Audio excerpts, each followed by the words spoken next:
There's only one place you can do all of this, and it's ICP, hands down. Menese is born out of their frustrations. We manage a Web3 fund, right? We want to automate our trading strategies. We need a solution that allows us to trigger stop loss, do API hunting, switch between cross chains. And we looked at the existing solutions in the market, and really they had a lot of shortcomings, like hot wallets on a VPS or even a trusted exchange environment. But that's not safe. A lot of the existing solutions, even for enterprise and funds like us, were very limited or unnecessarily very expensive.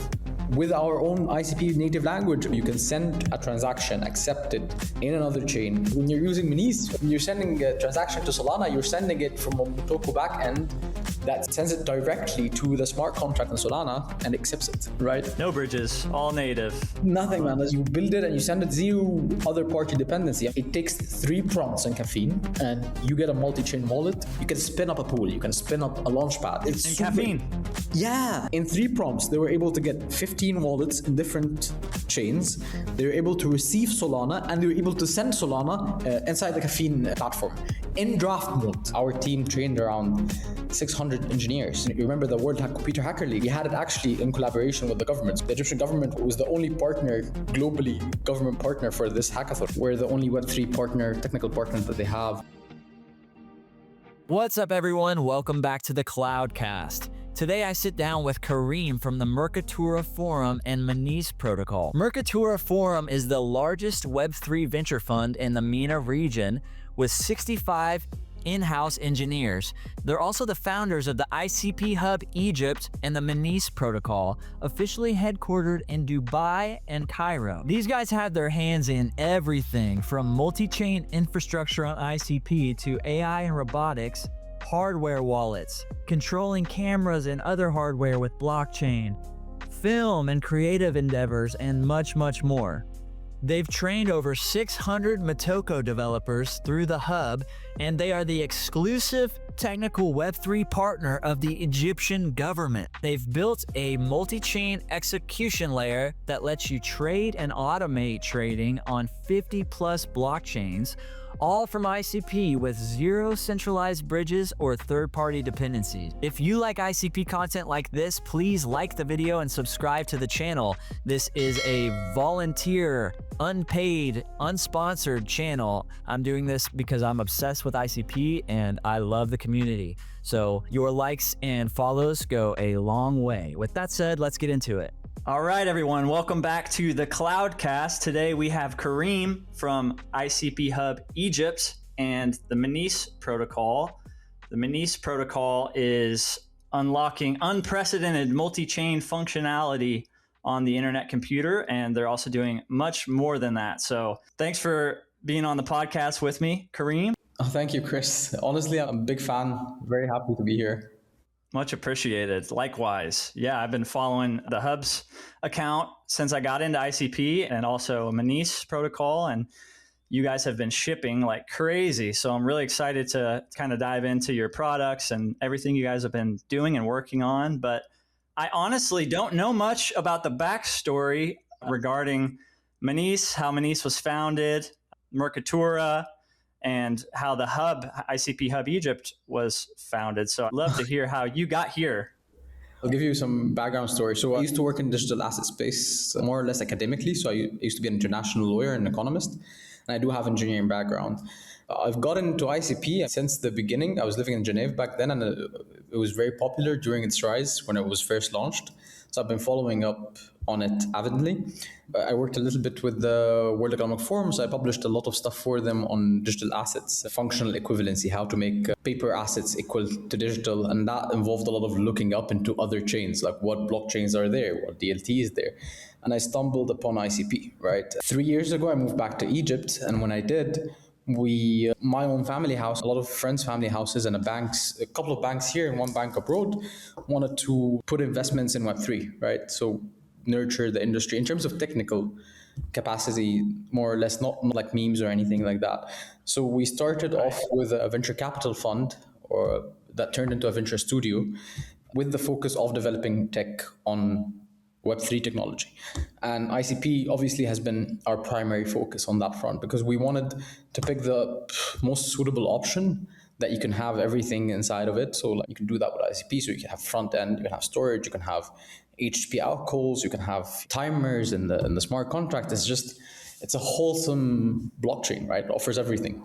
I'd like to think of it like a toolbox, right? Toolbox that has so many tools, right? So we started working on that 3 years ago, and the first business action was recruit really talented people. So we went out of our way recruiting top researchers. Most of them are teaching assistants or they're academics mostly in their universities. So they went into computer science, 5 years of bachelor's, and they've excelled in what they do, and they teach kids at the universities here, either private or public universities. And we started with those, and they still teach part-time. So they a research day from work here on Tuesday or on Thursday, and then they just go do their classes, 2-3 classes per week. That's primarily the team we started with. So we've had people working with ICP, Rust, and Motoko for the last 3 years. This is like pre-AI, right? So these guys were pre-AI, pre-documentation, pre-developer journey videos, all these things, just figuring things out on the fly, really, and reading from the Rust books up front. I even started with them. So I've been working with Motoko for 3 years with them. Because every time I ask them, how's it going? They reply with, maybe you should try this. It's not as easy as it looks. So I've been learning, they've been teaching me for 3 years, and I've been working alongside them for 3 years. And I think it's been very fulfilling on that front, getting your hands on something that's entirely different. Really quick, when you say we, you mean Mercatura? Yeah, so Mercatura started 3 years ago. That's pre-hub, pre-everything. So we've been in ICP ecosystem for 3 years as in builders. A year before that as investors, but more or less 3 years as builders. Actually, this is exactly what we did with Menese and the hub, actually. So this is a perfect case study to show you actually what we do, right? The hub, we've been in contact with the hub's network for those 3 years. So we had a very, very close friendship with the ICP Hub UAE, right? It was managed by Saad, who's his brother Sakhr, was the guy behind Dominic when he was signing the Pakistan deal. That's his brother. Wow. So we were always in touch with the hub in the UAE. We've been working with them very closely over the last 3 years. And then we spoke to Emilio, who used to work at DEFINITY, and he used to handle the adoption team. And we said, listen, let's get a hub in Egypt and we'll back it 50-50. You back some of it and we back some of it. And we sort of get adoption up and running. And we did that. And it started in July last year, right? And it only continued for 4 months, but it was very successful for us, at least. I mean, we saw the impact it had, because over the 4-month period last year, our team trained around 600 engineers, right? Wow. And then they took these 600 engineers, they took them to the government, and we had you remember the World Computer Hacker League? We had it actually in collaboration with the government. So the Egyptian government was the only partner, globally government partner for this hackathon, right? And this came through us because we are their also technical partner on Web3 stuff, right? So capital markets. Phenomenal.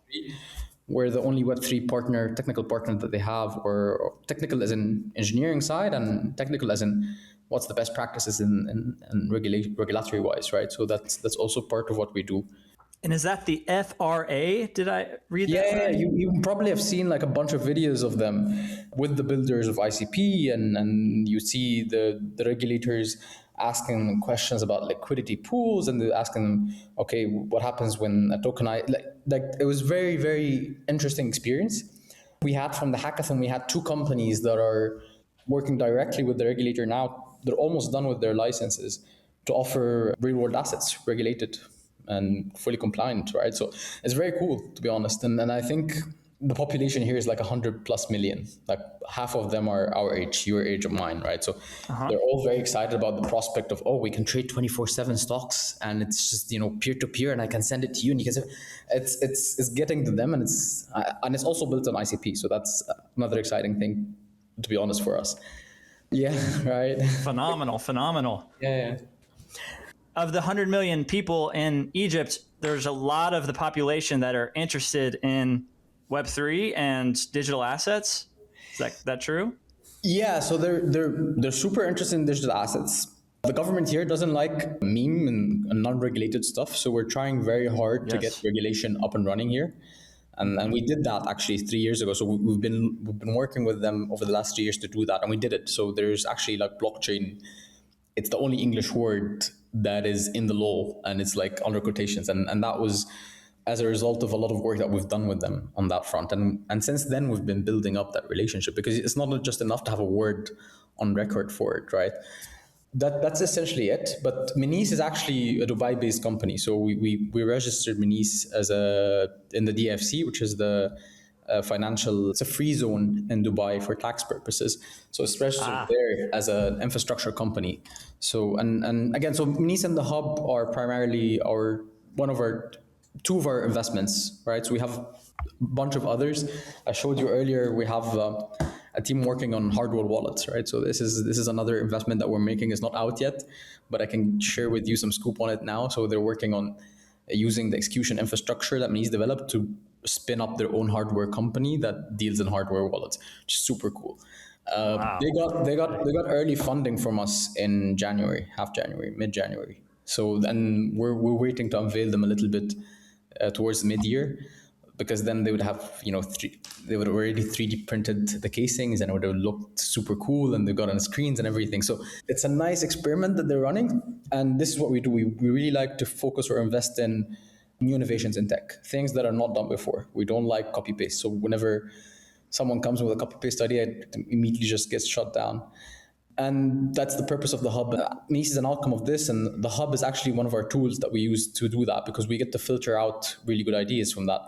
It has presence in universities. It runs like quarterly boot camps. So we get a fresh flow of really good talent that comes out of the pipeline, and we often recruit that talent or use them in existing ventures, right? So Menese just finished a round of recruiting from that boot camp coming out of Motoko. It's a Motoko language boot camp, because Motoko is like, very new, right? So people get experience in that.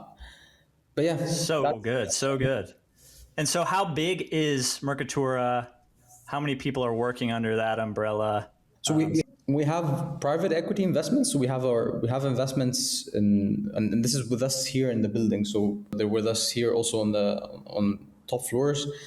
This is the 88 & Co, and it's one of the biggest media companies in the region. They back like award-winning films. They were in Cannes last year. They're partnered with one of the biggest film funds internationally. So Menese has around a team of 12 full-time core contributors. Actually, 2 of them are the tech leads for the Hub. So they came in from the cohort that we had 3 years ago. So they've been building on ICP for 3 years. These are the 2 technical leads for Menese. And then, want to shout them out real quick? Yeah, I think you've interacted with one. We have Nour and Jumana. So our team is half women, half men. So they're actually more women than men. So they're amazing. Led by Nour and Jumana. They're our superstars, honestly. Jumana's been so sweet in the correspondence, getting us lined up. I very much appreciate. She's very cool. I mean, they both care a lot about the work that they do, and they're both so into the ICP community, so they know everyone, and they sort of been stalking everyone and every venture and everything. So that they're very cool in that front, to be honest. And then there's also so Nour and Jumana are supervised by Timo. Timo was the head of engineering for DEFINITY since it started from day one, right? Up until launch 2021, and he's an amazing person, honestly, intellectually and personally. He's been helping them huge time, helping them and me, by the way. And then then they have another 10 core engineers below them. Pretty much they've been working together for the last 2 years. So the engineering team under them is mostly their teams, right? So they have really good harmony in a way. And Menese actually, so Menese is born out of their frustration. So we had a request at the fund. We were like, we want to automate our trading strategies because we manage a Web3 fund, right? So we obviously, and it's based in Dubai, so we need to have some ability to manage this fund in an enterprise scale. So that was our question to them. We're like, okay, we need a solution that allows us to sort of trigger stop loss, do API hunting, switch between cross chains, and we looked at the existing solutions in the market, and they were like, really, they had a lot of shortcomings. So a lot of them required that you keep in like hot wallets on a VPS or even a trusted execution environment, but that's not safe. I mean, a lot of them were the trust assumptions, and a lot of the existing solutions, even for enterprise and funds like us, were very limited, and either very limited or unnecessarily very expensive. Right. And I personally I use Oisy, but that's not this. I can't automate trades there, and I can't. For example, we have a Cardano portfolio. I can't reach Cardano there.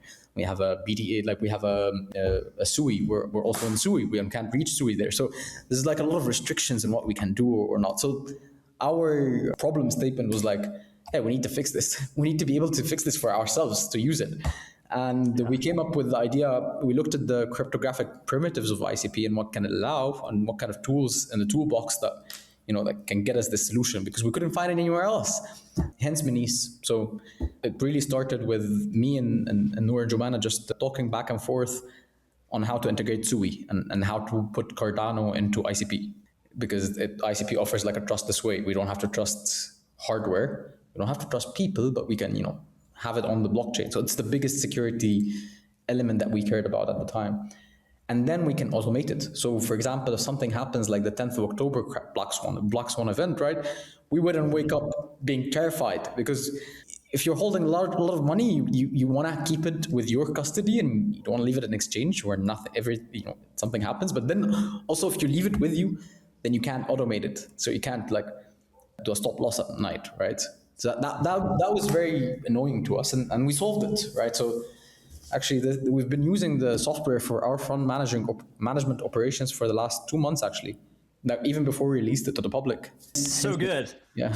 Okay, so you had all this vision for this functionality that was not achievable until the internet computer, essentially, right? Do you want to break down why these functionalities are only possible on the internet computer, and why you decided to build the Menese protocol on ICP?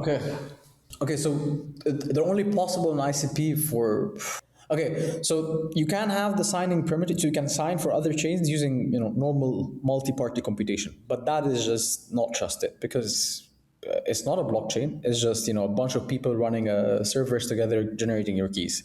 It's not contained in one execution environment, and it's not contained by execution parameters or guard layers enforced by the blockchain itself, right? So ICP is super superior. So if you're thinking of signing services, which is the most basic thing, all right?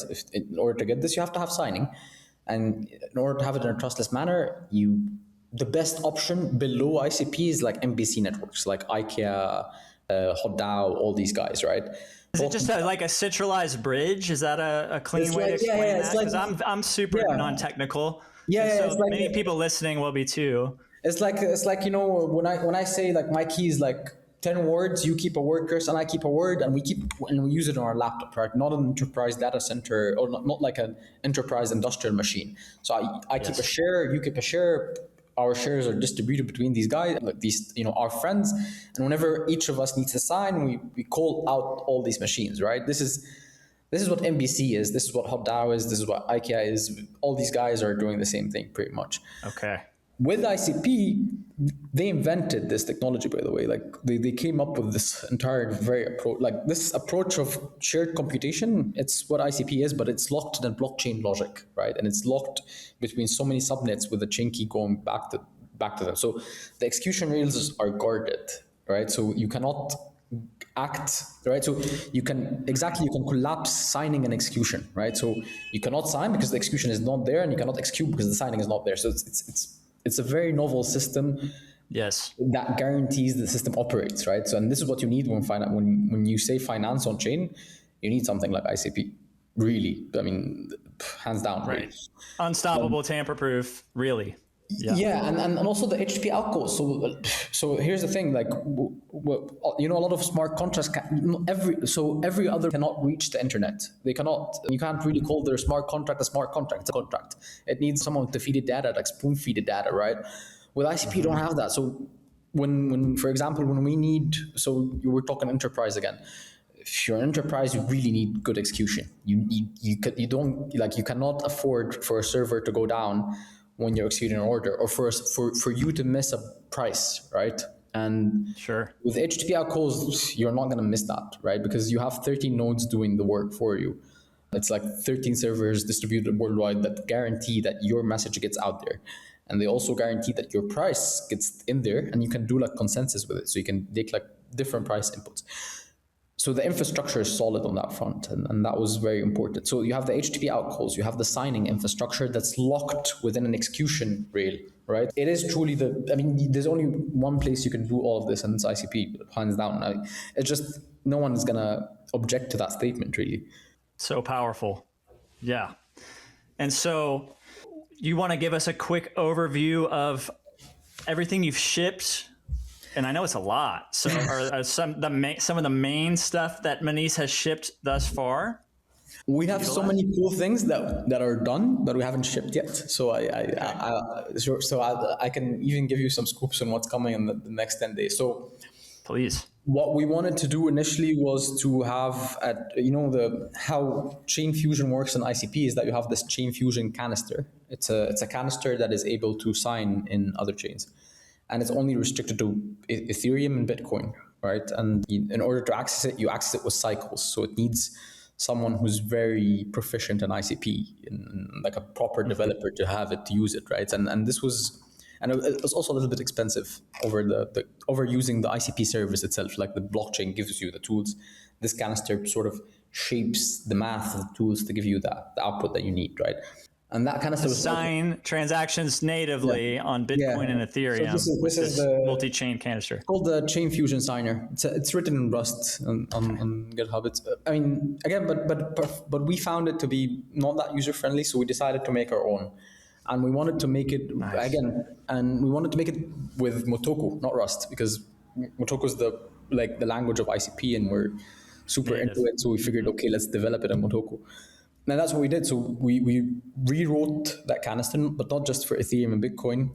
You can see that our first demo was for Sui, actually, and then it was followed by Cardano, Nour, Tron. We have Algorand, Multiverse X, Litecoin. So we started off from every other chain that is not included in the signer canister, and we did it in reverse, right? So Ethereum was the last thing we integrated, and BTC was the last thing we integrated, right? Because these exist already, so they weren't that attractive. They exist in a different language, but weren't that attractive in terms of that. And we thought already a lot of ecosystem players are covering these, so we don't need to focus on them that much. So we decided, okay, we get XRP, we get Cardano, we get Sui, we get Nour, all these other top market 50 blockchains, and we stacked them in, and that's what we did. So we got canisters that were able to do the same as a chain fusion signer, but in mass for all these other chains, right? And we decided, okay, but that doesn't get to our solution. How do we automate execution? That's what we wanted to get out of in the first place. So we don't have to wake up with like a 20-30% drop and that type of scenario. So we built inside that canister, and this is where it gets interesting. We studied every other blockchain there is, and the other blockchain. We studied how their contracts work. We studied how they interact, how they transact, and then we made their logic in Motoko. So you can actually, with Motoko, you can send a transaction, accept it in another chain in the RBC point with our own ICP native language, which is super cool. It's like we added another language, another layer of programming to these chains, right? Because when you're using Menese, when you're sending a transaction to Solana, you're sending it from a Motoko backend that sends it directly to the smart contract in Solana and accepts it, right? No bridges, all native. Nothing, man. It's just you build it and you send it. There's zero other party dependency, and you depend on the RBC network, which the nodes enable, but you have to depend on that to get the information to the node anyway. But that's the beautiful part. You can have a composable transaction ICP that any other blockchain will accept. So it's like we used the programming language of ICP and ICP infrastructure to make like layer 2s for every other chain. It's like if you want to build, for example, in Cardano, you can use our toolkit, and people are doing that already. So like you can right now we're even expanding it, so you can launch tokens on other chains with the toolkit, right? So you can launch a token on Ethereum, you can launch a token on Solana, right from ICP, and they're just tied to your principal here. Right? It's super cool. When we started exploring this, every time, like, we're developing this out of honestly professional curiosity, and like every time we figure something, and this is why you see the team always developing and always shipping because they're super excited about it. It's like, okay, wow, we're giving every other chain layer 2 powers, and that powers include like HTTP signing, and it includes automation. Like what other chains have automation? I mean, Ethereum, you have a couple of other people doing that, and Solana 1 or 2, but other chains are really falling behind. And even the ones in Ethereum and Solana are extremely expensive. I mean, you pay like $40 or something to do it, and it's not that trustless, and it's not that guarded with execution rails. Like you don't have the same assurances, and you don't have the same safety factors, right? So that's the cool thing. So part of the shipping is that we're building the transactions in other chains. So we can formulate a burn transaction on Solana. We can formulate a mint transaction. And this is the first thing we showcased, by the way. And we showcased it with one of the toughest blockchains as well. Like Sui is different than every other blockchain. It uses Move language, which is 2 years old, or maybe more. I'm not sure, but it uses object Move. Okay. It's the programming language for Sui and Aptos, right? It was made by Facebook, Meta. It's a Meta language. Okay. And it's not even an easy blockchain to deal with because it uses objects. So you have in different blockchains, you have the UTXO model, which is Bitcoin, and you have the new style object, right? So Sui is a very new shiny object per se, right? So we did our first integration with that, and we did full composability. So you can, with the first demo that we showcased last year, was you can mint and burn ICP on Sui, right? It's crazy. So and you can send the transaction from ICP in ICP language from an ICP canister. So an ICP canister is a Sui canister, right? Technically, in that scenario, right? Right. Yeah. So that's impressive. That's it. I think. Yeah. So impressive. It's truly unprecedented. I mean, you guys are pioneers. No one else has done this. I don't think so. I don't think so, yeah. Yeah, I mean, correct me, anyone listening if we're wrong, but it seems like this is truly novel accomplishments from yourself and Menese and everyone working on the teams. And the passion, I wanted to just shout out the passion. The passion is so tangible and evident from your team, and it's contagious. The passion is contagious. We need that in this market, man, honestly. Yes, sir, we do. We need things to be excited about, and you guys have such a big team.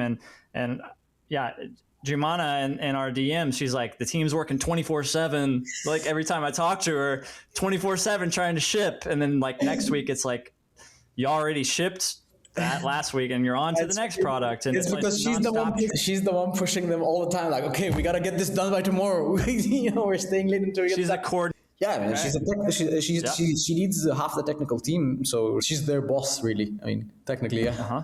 So I just commend y'all for the good energy. And like you said, we need more of it. So that's why we're on this call. We're trying to showcase this. I appreciate it, bro. The passion. Yeah. I think we could maybe go a little slower and just list out what's been released, what's actually been released, shipped, what's being used, and what's coming. Because there's a lot on the feed, and it's often too much for me to even keep up with. I'm just like, wow, they're really building, they're really shipping, but I don't necessarily understand what is being shipped or how to use it. Okay, well, I'll give you a quick glance. So right now, you can sort of receive payments in all EVM chains, and you can receive payments on Solana, you can receive payments in Cardano, Nour, all these chains that we integrated with, super easy. You get a native address, nice. Like you get a passport or a permanent residence in these blockchains from our platform. It's your address. You can see it on the chain and you can receive on it. You can also send, right? So you can send and receive, super easy. Now what we added a little bit more to 7 chains, not all of them. For example, in Ethereum, you can swap. So you can swap any token that you want in any L2. So if you have Ethereum, you can take it and use the C, you can buy meme, you can swap it into memes, you can swap. So how did we do that? We basically, because we're able to now interact with all these chains and their smart contracts in our language. So we're talking directly to Uniswap contracts, and we're talking directly to PancakeSwap contracts, and we're talking directly to SushiSwap contracts. So we can get sort of the best price out of the 3 in one place and put it in a code, right, for you. And then you can sort of compose 3 transactions, buy from here, buy from here, buy from there. Right now we have Uniswap and an aggregator Uniswap has been working for 2 months. So you can try trading there. You can provide liquidity and you can add liquidity, right, to any pool there. and you can send USDC and you can send all the ERC tokens or any ERC standard, right? It's super easy. This is for all EVM chains. It's right now available for Ethereum, but in a couple of days, all the layer 2s are going to be there. It's just a matter of just a front end polish, because they are there because Ethereum is part of them. EVM chains are all the same virtual machine. You have also Solana. You can do the same thing with Solana. You can buy stocks. Google, like I already bought some Google and Tesla X stocks. You can swap Solana with USDC. It's getting a big upgrade as well by the end of the week. Same thing for Cardano. So like you can switch Cardano with a stable there. You can get a midnight coin, the one that they had just released. Same thing for Sui. You can swap on Sui. You can swap on XRP. So we have a direct integration with the XRP native ledger. So it doesn't get better than that. It's not like any DEX outside. Wow. It's literally the DEX that inside the XRP blockchain itself that we're interacting with. So send, receive, trade on a bunch of chains. Same for ICP. You can do Kong Swap, ICP Swap. We integrated these two, obviously. And we did the same for Nour. Nour one is coming tomorrow morning. And then automation. So you can do stop loss in Solana. You can do stop loss in Ethereum. You can take profit. This is entirely on chain, entirely non-custodial. You set your rules and the smart contract executes on your behalf, but we don't control anything of it. It's basically your rules and your funds going back and forth. You can do DCA, right? These are the basic primitives of automation that are just there, but it's like central exchange field, right? So you can interact with all these DEXs in a central exchange type of attitude and approach, and non-custodial, and it's going to work because it's tamper proof, and we sort of made sure the execution goes through. So these are the things that are there right now. So you can send, receive, swap, and do strategy rules, right? There's a bunch of things that are already developed, but these things are a little sensitive because they handle funds, so they're not up and running yet. So for example, we have cross-chain pools, so a multi-chain DEX sort of, and this exists. It's live on the website right now. We have it for USDC on Base, and we have it for Cloak coin, which is it's an OG blockchain that we've helped the community upgrade. We found a very cool privacy community that has a very cool tech.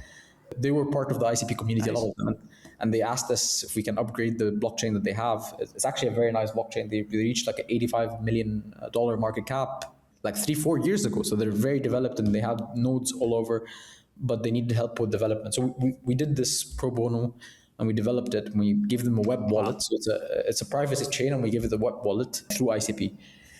And the next upgrade, actually we have 2 upgrades for them that are up and coming.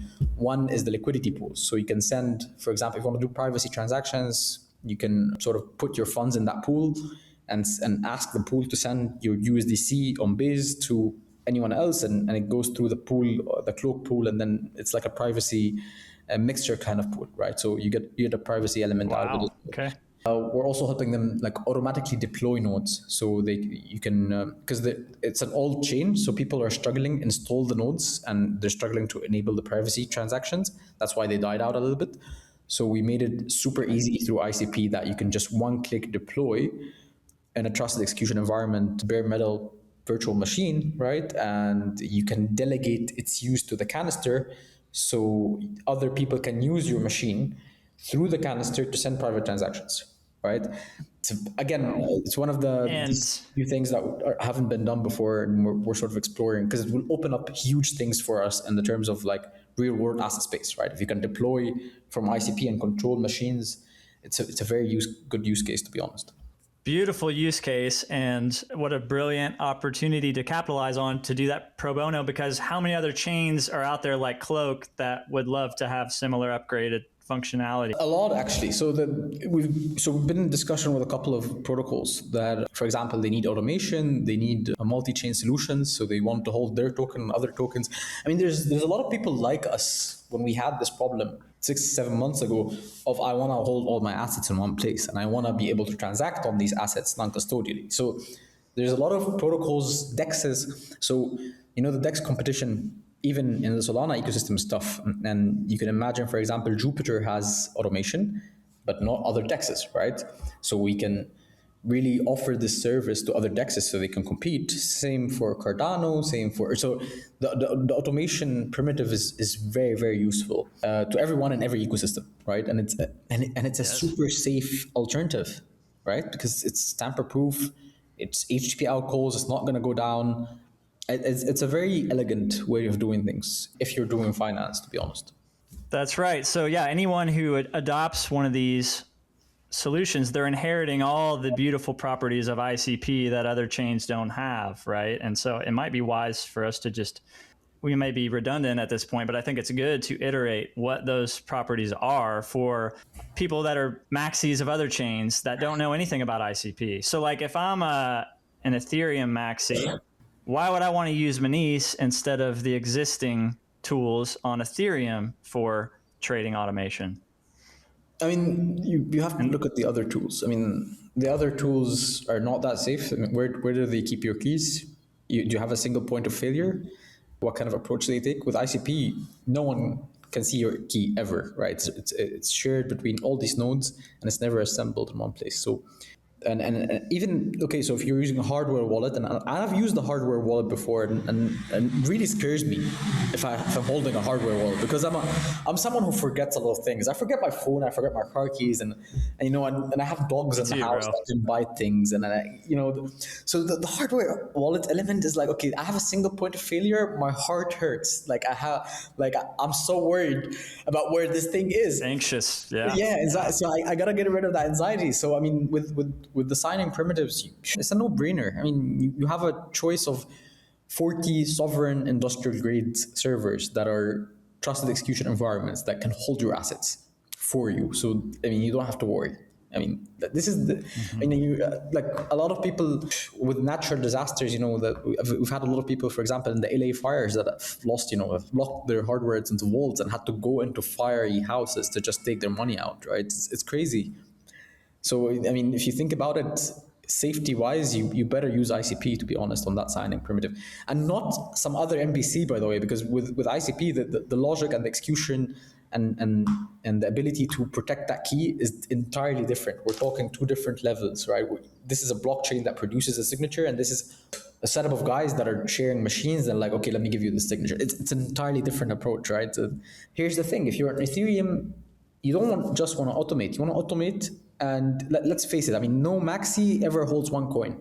I mean, you can be a maxi, but you can also hold a bunch of other coins, and that's also very true. So no other automation tool can give you, for example, the ability, okay, I want to, when ETH hits 3,000, I want to sell half of it into Solana, right? Or when Solana hits 90, I want to sell half of my ETH into that.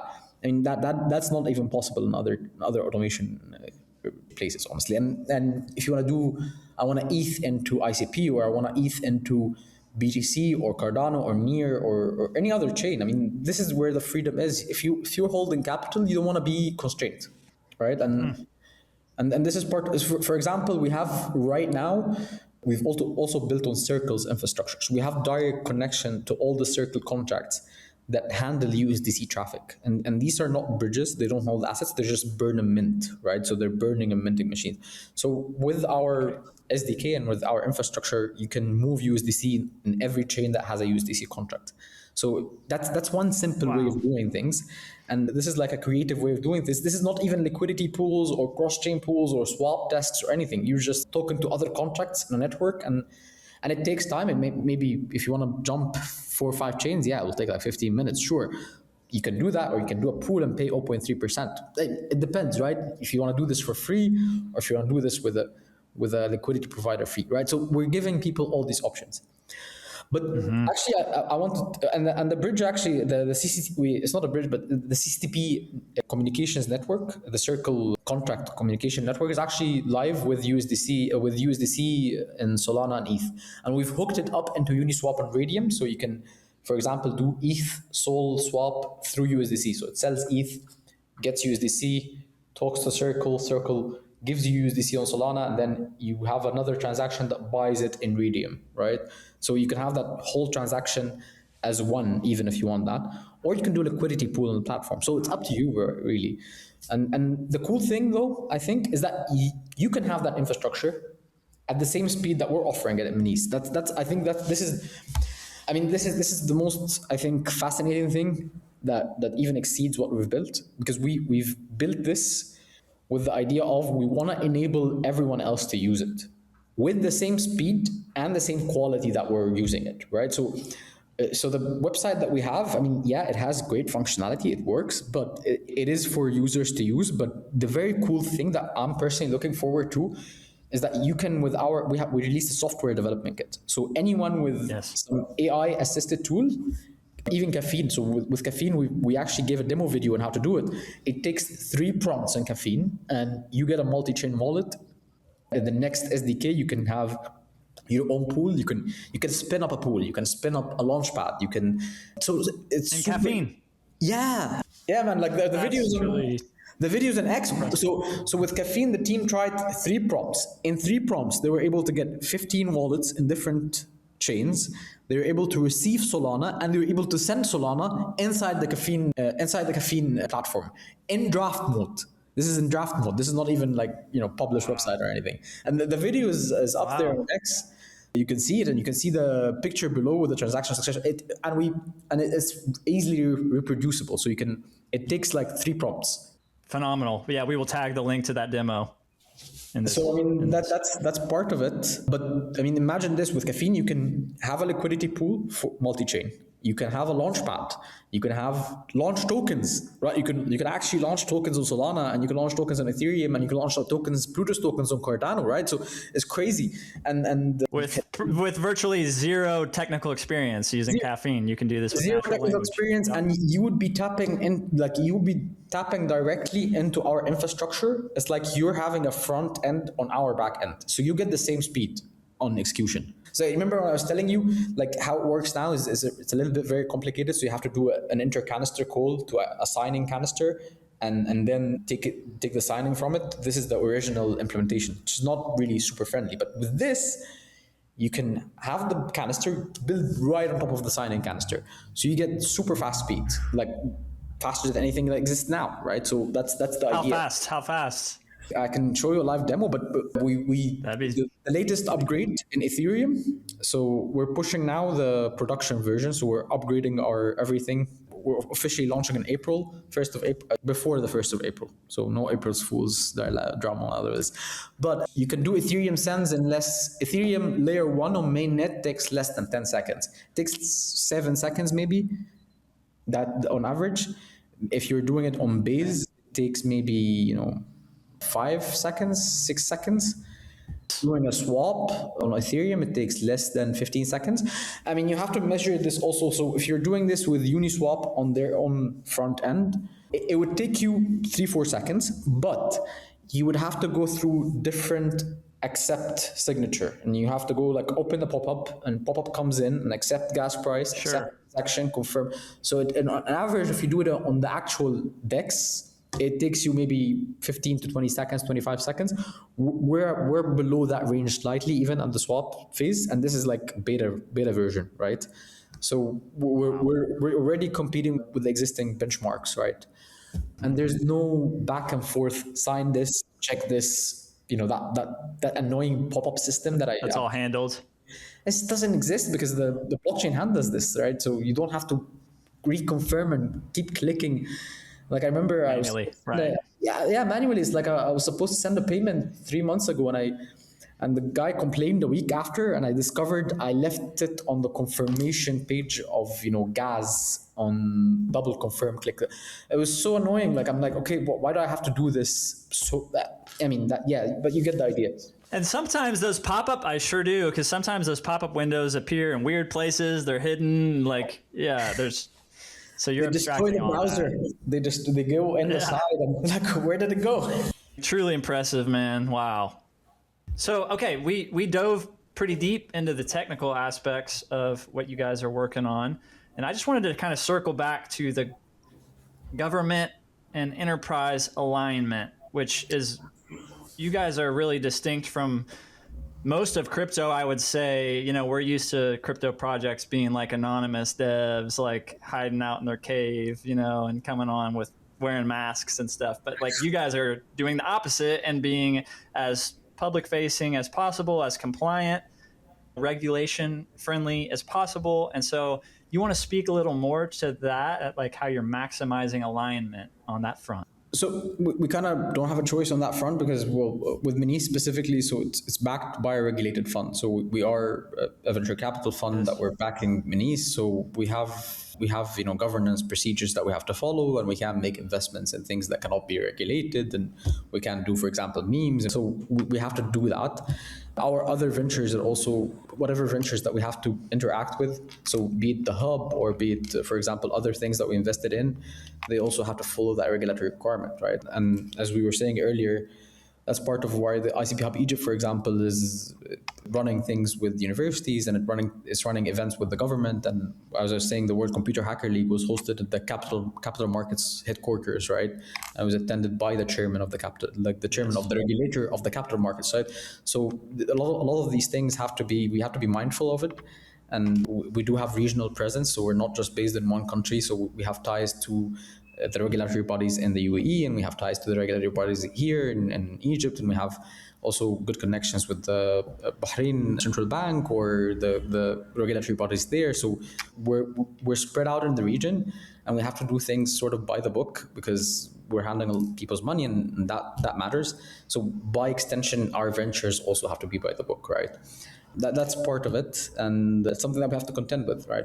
And everyone is doing it. I mean, in the US, you get the Clarity Act, which is it sort of also is restrictive in a way, a little bit, but it also is good for retail, and it is good for normal people because normal people want to have a proper company that's handling the things, right? They want to know that whatever happens, there's going to be someone who's going to answer some tough questions if anything bad happens, right?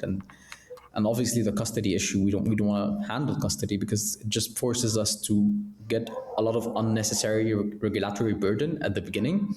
So with ICP Tech, we're not really holding keys for anyone, for example.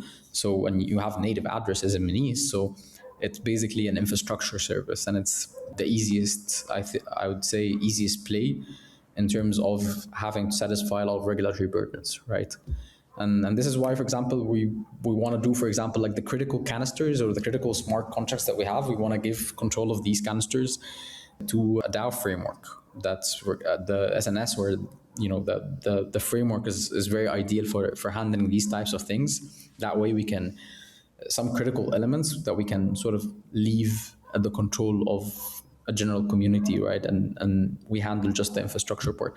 There's a lot of details that will have to go into that, and it sort of constrains our decisions, but also constrains it in a nice way, because after all, we don't want to be in an echo chamber, right? So we want to have an attractive narrative for normal people, right? And normal people get attracted, and these things are familiar to them than the guy in a mask, right? Or yes, you don't know who that is, or some guy who drops dead on a feed. So these things we're trying very, very hard to just steer clear of. And I think we're doing a good job on that front. Hopefully, fingers crossed, we'll see.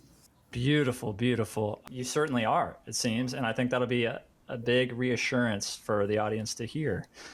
And so on that note, when you pitch your systems and solutions to, say, a Cairo official, what is the typical response? Like, what actually lands for them? What's your experience with? Okay, so that's an interesting question. So depends, right? So people here don't want you to be dealing in unregulated ventures. This is a big no-no, right? And it is part consumer protection. We care a lot about consumer protection, especially when it's an investment instrument or not. So it's the same issue that you had in the US with the SEC, right? So is this an investment instrument or not? Questions like that. So we're always working with, in terms of, this is a technology, it helps in a bunch of things. Like go into the cloud narrative, essentially, right? You have systems, you're going into digitalization, and you need to upgrade these systems into more resilient and robust and tamper-proof systems, because you cannot have, shortages. Like imagine 3-4 years from now where we don't have paper money. It is going to happen. It's everyone's vision 2030, right? So everyone is thinking, okay, how do I get rid of money? So you're always thinking, okay, I need to replace money with a digital alternative that I can protect, right? It's a national security issue at this point, right? So last 2 weeks ago, we had here Dune, which is an on-chain data framework. We had one of their engineers, also an Egyptian, coming from Washington D.C., and then we had 3-4 banking people here from the banks, from the 2 or 3 of the biggest banks in the region, coming into the building here. So right now we're in the 5-year plan period. So everyone is sort of scrambling to get their tools in place. So towards the end of the 5-year plan period, they would have had the systems in place that guarantee that the digital world that we live in is super secure, that, you know, no one is going to inflate the money supply. No one is going to hack the systems. And then the idea of cloud, right? So, and cloud that's composable, right? So you can put it in different geographies, and that really will, I mean, honestly, in my personal view, I think it will sell. And it's something that we for example, a regulated institution are eager for, because it gives us a way to also push this, right? And I think a lot of people in our place would be looking at this, okay, especially for their localities, right? If the localities are regional, for example, we're the only Web3 heavily technical fund that's in MENA region, right? So I'm guessing most people like us are going to be also very interested in this. So West Asia, you get other people then. So I'm sure it will be appealing to a lot of people. You're speaking to the cloud engines, the sovereign cloud offerings that's one example. And that's one example. But if you look at the Swiss subnet, it's Swiss subnet is the same thing, right? So these are all, honestly, I would say, like avant-garde, like very revolutionary frontier movements that I personally believe we're going to see a lot of them. And like 3 years ago, that's what made me personally and everyone, like when I pitched ICP to all my other partners here, when I moved here 3 years ago, the pitch was, this is happening, it's going to happen in the next 10 years. We have a 10-year horizon in terms of investment as a life cycle. And you better be positioned for this, right? So if you're dealing, that's right. Yeah, that's the idea. Phenomenal. And so when you're having these discussions with these players, they're very interested. I'm curious if there's any opposition or what like the friction points are. Big no-nos on volatility. So obviously they care a lot about volatility and transparency, and then you can't have the general public in mass. Like if you're thinking, you can't, I mean, we're a tiny community at the end of the day worldwide, right? If you're going to expose everyone to this, yes, you better be careful. So they're caring a lot about, you know, guardrails in place. How do we protect against manipulation? How do we protect against, you know, dumping practices? Who qualifies under what? Right? Is this a currency? Is this an investment? Is this an insurance vehicle? Is this a real world asset stock? Right? So these questions are a struggle, and I think we are right now. It depends where you are in the world. I think the US is a little bit advanced on this. They've sort of had that discussion 2 years ago and have been having it, and I think maybe the Clarity Act on the side is a product of this, right? So there's a lot of things that are moving, but I think we're having the same discussions, but maybe at different times, right? So that's what I'm saying. Like 3-4 years, no one in the world is going to be. I mean, everyone in the world would have been moved from these discussions forward, I would say. Very cool, man. And so you guys are solving for these friction points, though. Yeah, right? Yeah, big time. Do you feel that they are satisfied with your solutions when you have these discussions, or there's still a lot of question marks, or what's the temperature there? So I'll give you a scoop on something that we developed in preparation for, you know, cloud engines, right? We developed a way that you can pay for cycles in local currencies, right? So we removed, because this is actually, again, one of the very cool things that drove us into ICP to begin with, is that you can sort of, if you're an institution and if you're a government body, you need predictability and you need certainty, right? And you need to plan. And if the price of whatever token is just goes up and down 10 times a day, right? You can't plan for that. And ICP does that very nicely, right? So the cycles are priced in the IMF XDR currency. So it's a global currency technically that you're built for, right? So you can, if you want to plan your infrastructure, you can really plan your infrastructure based on that global currency practice, right? That was actually because XDR is stable. Yeah. Right. You're saying because the XDR is the tokenomics, it's stable. If you want to maybe just give a baseline explanation of cycles and how, Okay, so in ICP, unlike other blockchains, you sort of, it's like Amazon Web Services. It's like, I want to buy storage for a year, right? So I'll pay $100, you store my data for a year. I want to, for example, I want compute, this much compute, right, on these much actions. So you get priced and like, okay, you know the price of that beforehand and you get to deposit it and then it sort of withdraws from your deposit, right? So this is how tech normally works. This is how tech we grew up with works, right? So it fit into that narrative, but it also introduced this novel idea, well, okay, this is a global currency and these prices are fixed, right? So everyone, and how the IMF, the monetary fund works, is that it uses a bunch of currencies in that global currency calculation. So it's a nice way of attracting everyone. And that was actually like 3 years ago. When you look at the regulatory aspect, when you looked at all these chains and we looked at ICP, you're like, okay, this works. This fits a regulatory mandate of people not wanting to deal with assets on the balance sheet. They just want to buy compute. They just want to buy services. And it's a good way to sell services, right? You can price that in. That's the idea. Beautiful, beautiful. Okay.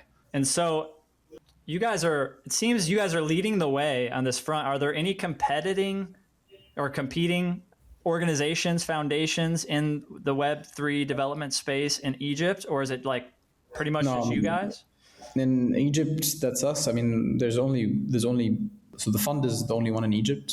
Northern Africa, I'll give you some metrics. We have the largest founder in residence program in all of the Middle East and Northern Africa. Wow.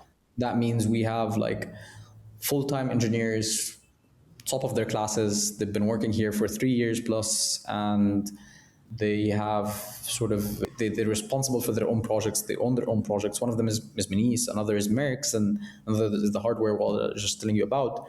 They just made another one for ICP to manage like cameras and stuff. So they're testing it with our cameras, like home surveillance network, right?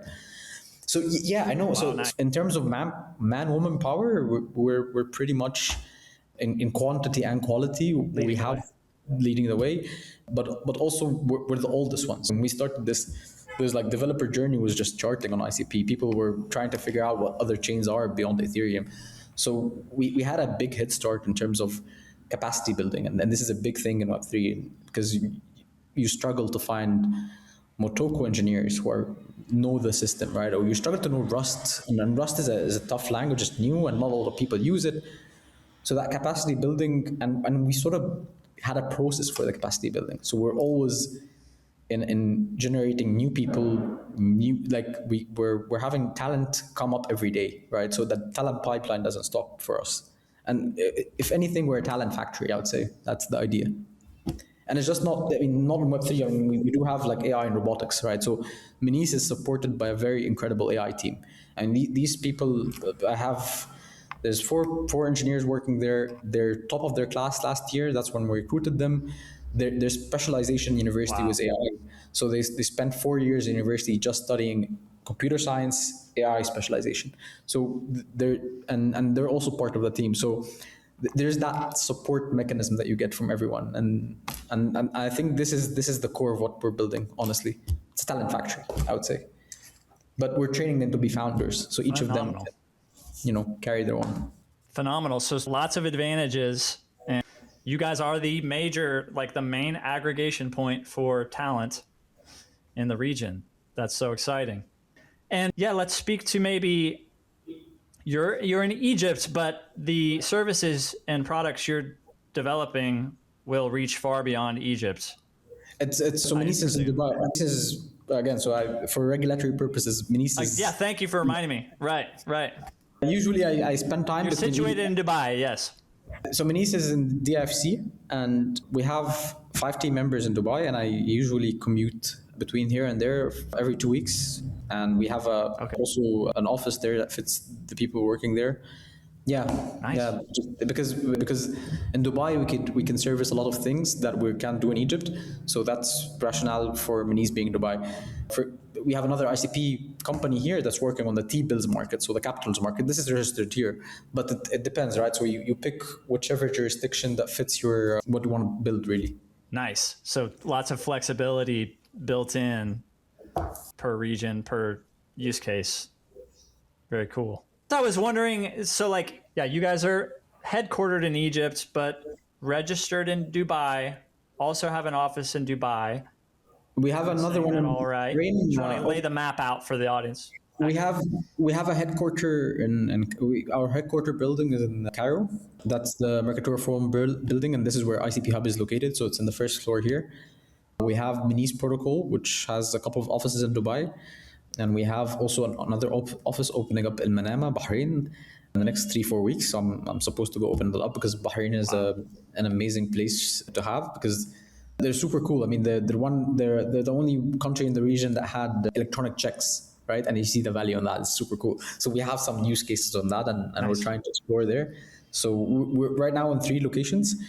And again, like you register because we have to be regulated. So we have to sort of position our ventures in each jurisdiction that fits what they're trying to do, right? You're busy, man. How do you keep up with all that? I don't sleep, bro, honestly. You don't, huh? I get like 3-4 hours of sleep. Wow, a lot of caffeine. Yeah. And so, yeah, I'm just curious how you guys plan to like set precedent and expand across the entire MENA corridor, outside of where you're physically housed currently. Okay, so for Menese, Menese is a global product, right? So we're targeting global markets with this and international. Yep.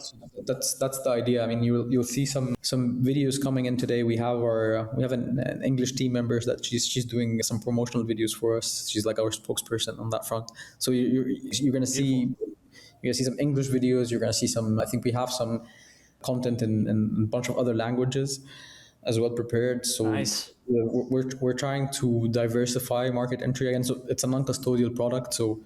And it's just a tech service, so we're focusing on expanding markets beyond that, as long as we're not, offering financial products, and that's easy to do. So Menese is going to be globally focused, and Dubai is actually a very cool place to do that because we have a lot of connections there. And as I was telling you, our first connection there was ICP Hub UAE, right? So we have, and the person manages ICP Hub UAE right now.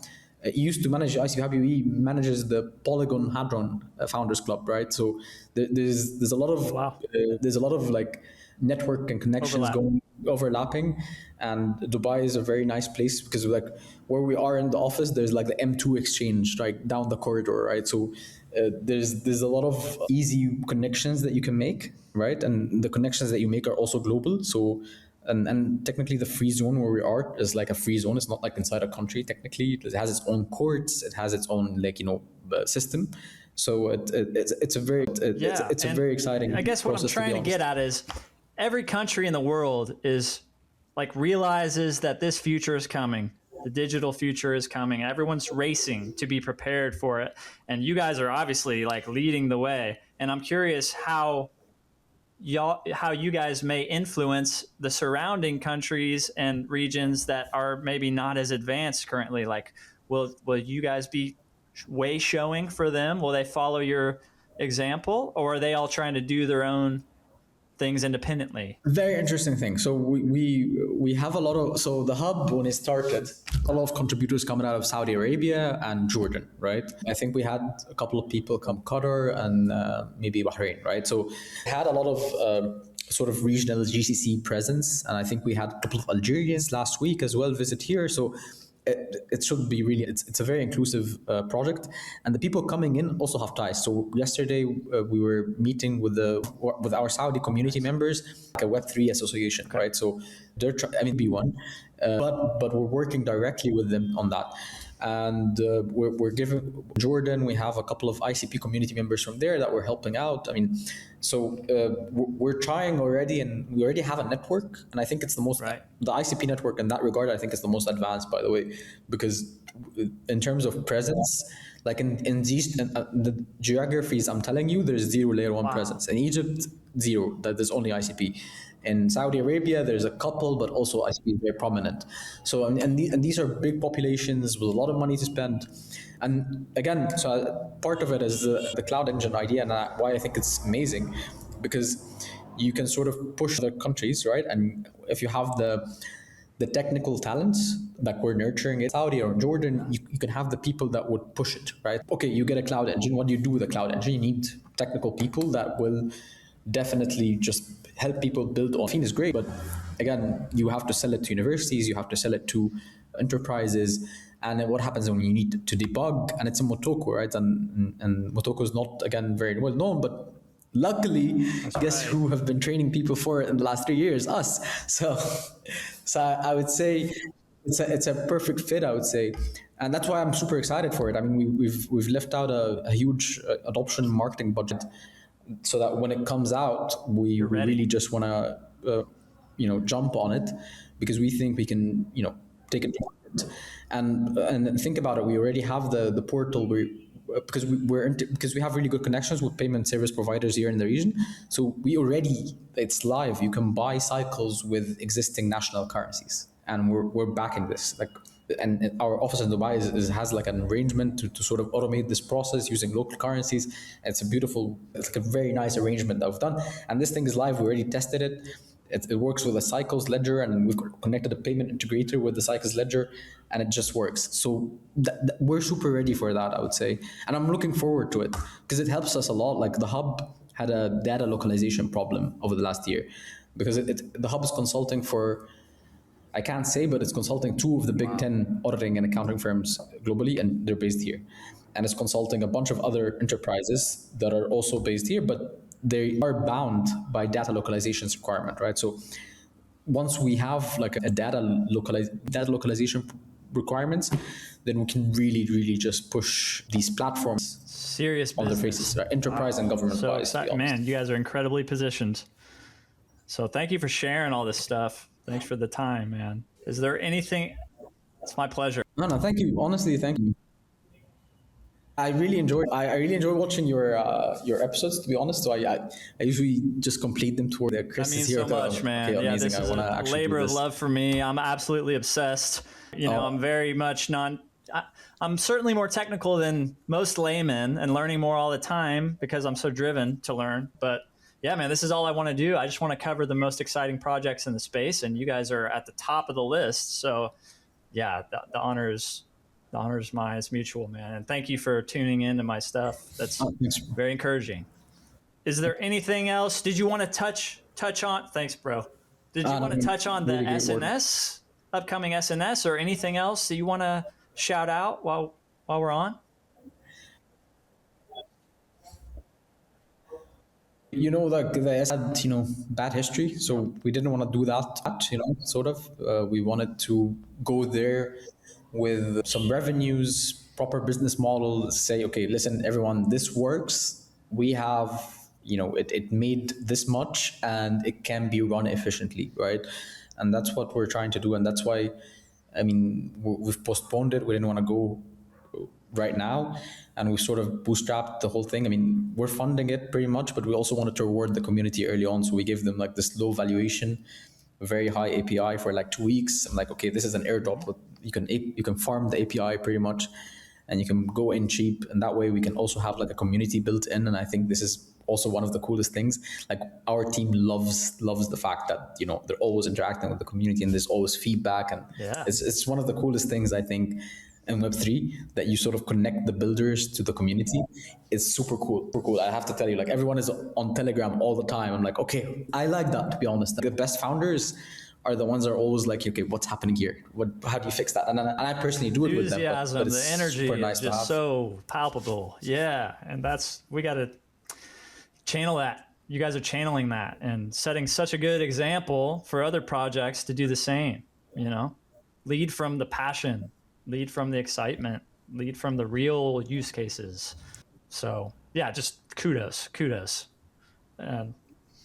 Anything on the ICP Hub Thank you, man. front We appreciate you want to it. mention or explore?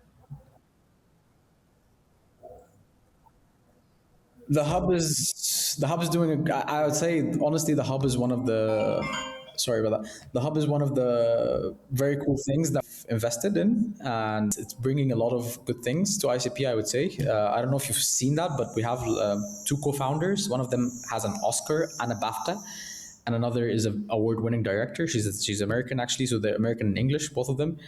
and they're famous, and they're making this amazing. The hub is building them this amazing platform that's AI powered that allows IP monetization over artwork and movies, and it's just this whole thing. And they brought in they brought in like massive communities from Ethereum and Bitcoin. I don't know if you know Oniforce and Ordnance. So these are like two big artistic communities on Ethereum and Bitcoin, like 100K followers, big communities, artistic. They already signed them in terms of IP, and this is a platform that's being built here, right, on ICP, 100% on chain, except the off-chain AI compute part, because you can't do like, seed dance on chain.